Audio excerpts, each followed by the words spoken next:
કવિ નર્મદ એટલે જ્યારે દેશ ગુલામ હતો ત્યારનો રાષ્ટ્રપ્રેમી કવિ કહેવાય. લોકોમાં શૌર્ય ભરવું, ડગલું ભર્યું તો ના હટવું ના હટવું, ચલો આગે એટલે ફતે છે આગે, એમ કરીને એના શૌર્ય ગીતો બધા પ્રચલિત થયા છે. એ શૌર્ય ગીતમાંથી એક રાષ્ટ્રપ્રેમની ભાવના જાગે છે.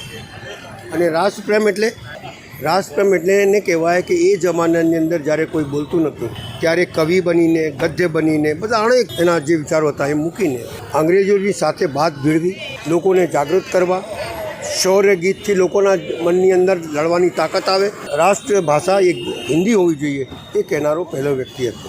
આજની પેઢીએ એમાંથી શીખવા જેવું છે કે ગમે તેટલી તાકાત તમને દબાવવાની કોશિશ કરે તેમ છતાં સાચી વાત કહેતા ગભરાવવું નહીં, એ એમનામાંથી શીખવા જેવું છે.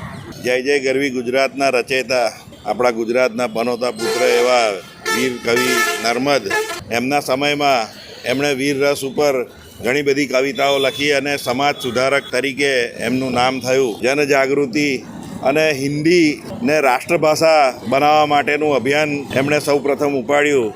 એવા આપણા કવિ, એમની આજે જન્મજયંતિ છે. વડોદરા કોર્પોરેશન દ્વારા આજે અહીંયા પુષ્પાંજલિનો કાર્યક્રમ રાખવામાં આવ્યો છે.